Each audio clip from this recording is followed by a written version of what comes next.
हाय नमस्कार सर्वांना, सगळ्या माझ्या गोडताईंचं मैत्रिणींचं आपल्या पुन्हा एका नवीन व्हिडिओमध्ये अगदी मनापासून स्वागत करते। सर्वांना श्री स्वामी समर्थ। सगळ्या जणी कशा आहात? सर्वांचा आजचा दिवस खूप छान आनंदाचा आणि आरोग्यदायी जावो अशी स्वामींच्या चरणी प्रार्थना करते आणि आजच्या व्हिडिओला सुरुवात करते।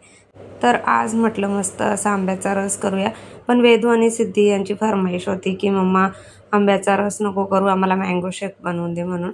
तर म्हटलं चला जाऊ दे, मुलांची फरमाईश आहे तर मग मँगो शेक तर झालीच पाहिजे। त्यासाठी मग अगोदर आंब्याची साल काढून घेतली आणि मग मँगो कट करून त्याच्यामध्ये दूध वगैरे साखर घालून त्याचं मँगो शेक तयार करून घेतलं। कधीतरी मुलांच्या आवडीचं बनवून घेतलं तर मग त्यांना पण समाधान वाटतं आणि त्यांनी जर पोटभर खाल्लं तर मग आपल्याला पण बरं वाटतं। आणि शेवटी आता आंब्याचा सीझन आहेच, त्याच्यामुळे जे जमेल ते त्यांच्या पद्धतीने आपल्याला बनवायला काही हरकत पण नाही आहे। सध्या ना वातावरण खूप खराब असल्यामुळे ना आवाज खूप खराब झालेला आहे। मेन म्हणजे तब्येतच बरी नव्हती। गावावरून आल्यानंतर ना खूप बरं वाटत नव्हतं।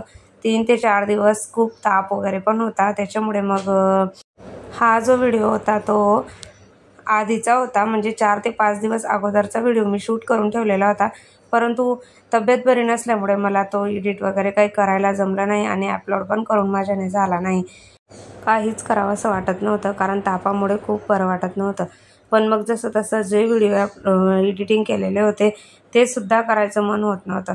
पण शेवटी आज म्हटलं चला, बरेच दिवस झाले आपल्या गावाला पण गेलेली असल्यामुळे चॅनलवरती बऱ्या व्हिडिओ वगैरे येत नाही आहेत आणि बनवायचं जमतच नाही आहे। गावी होती तेव्हा पण खूप कमी व्हिडिओ टाकले मी गावाकडून, त्याच्यामुळे म्हटलं चला आज आता एडिटिंग शेवटी करूनच घेऊ। अजूनही सर्दीमुळे आवाज खराबच आहे, पण म्हटलं आता चला सुरुवात तर करायलाच हवी, असंच राहून चालणार नाही।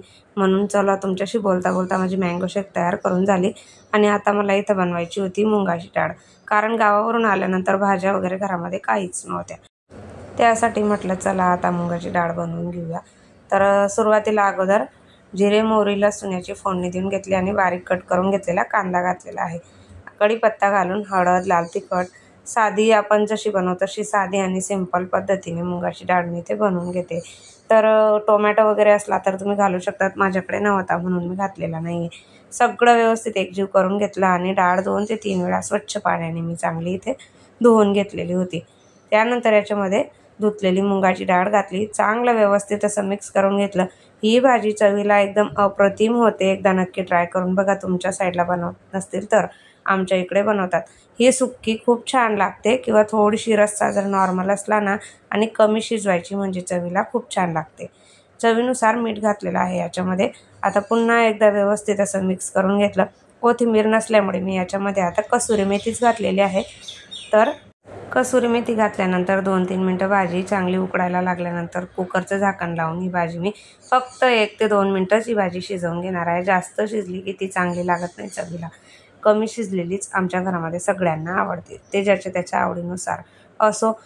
इथे स्वयंपाक वगैरे माझा रेडी झाल्यानंतर माझ्याकडे थोडा वेळ होता, म्हटलं चला वातावरण खराब, म्हणजे 8 दिवस झाले सारखा पाऊस आणि वारा, भरपूर धूळ येते घरामध्ये, खूप प्रमाणात धूळ येते। तर धूळ असल्यामुळे ना घरामध्ये स्लायडिंग विंडो याच्या आतमध्ये ना खूप सारी धूळ जमा होऊन जाते आणि शेवटी महिनाभर गावाला असल्यामुळे इथं साफ स्वच्छता एवढी होत नव्हती, त्याच्यामुळे जास्त प्रमाणामध्ये धूळ जमा झालेली होती। म्हटलं चला आता या ग्लोअरने आता हे सगळी घाण जी आहे घरातली ती उडवून घेते, सगळ्या विंडो साफ करून घेते। जाळ्या वगैरे पण खराब झालेल्या आहेत आणि संध्याकाळ झाली की खूप वारा पण सुटतो, वारा सुटला की परत धूळ येते। म्हटलं आता एकदाची ही घाण आवरून घेते जेवण करायच्या अगोदर, असं म्हटलं।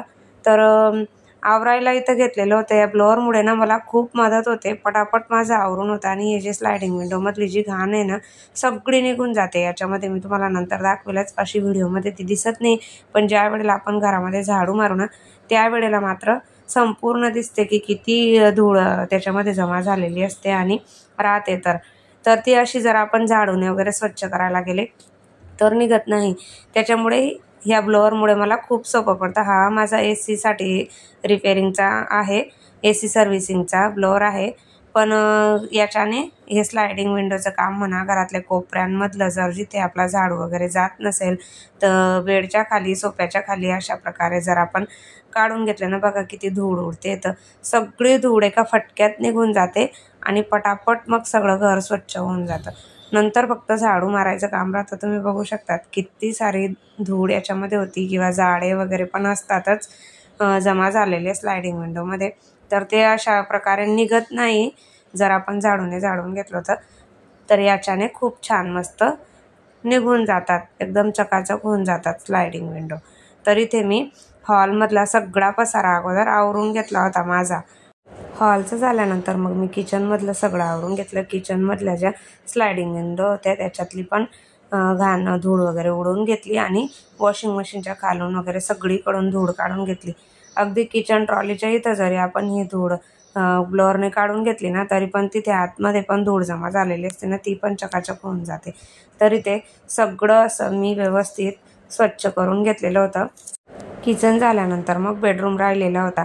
तर करायला तर सोपं आहे या ब्लोअरने उडवायला, पण ज्यांना धुळीचा वगैरे त्रास वगैरे होतो, सर्दीचा, तर त्यांनी मात्र तोंडाला बांधून घ्यायला पाहिजे, कारण खूप धूळ उडते. त्याच्यामुळे नाकाला वगैरे खूप त्रास होतो आणि ज्यांना कोणाकोणाला ना धुळीची खूप ॲलर्जी असते, त्याच्यामुळे पटकन जास्त रिॲक्शन होतं. म्हणून मग अगोदर जर आपण बांधून घेतलं ना नाकाला तर मग बरं पडतं. तरी ते माझं संपूर्ण घर आता व्यवस्थित स्वच्छ झालेलं होतं. बेड खालची घाण वगैरे सगळं आवरून त्यानंतर मग सर्वात महत्त्वाचं जे काम राहिलेलं होतं ते सगळे देव स्वच्छ करणं, कारण देवघर खूप खराब झालेलं होतं माझं. देव सगळे काळे झाले होते महिन्याभरामध्ये. तर देव स्वच्छ केल्याशिवाय मला काही चैन पडत नव्हतं. कधी साफ करते एकदाचे देव असं झालेलं होतं.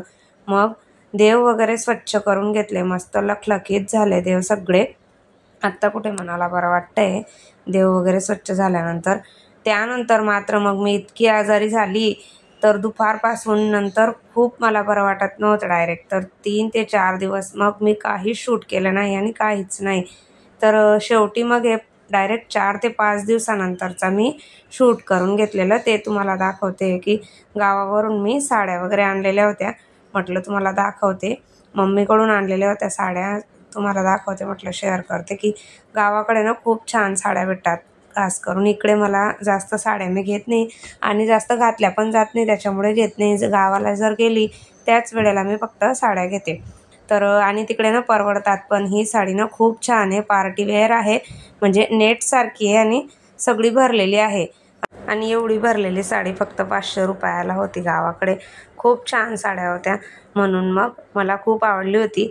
तर त्यानंतर हे शिबोरी पॅटर्न आहे, ही एक घेतली, एक पार्टीवेअर घेतली आणि एक शिबोरी पॅटर्नमधली साडी घेतली. आणि त्यानंतर मग दुसरा हा गुलाबी कलर आहे. तर ही सर्वात जास्त आवडली होती मला.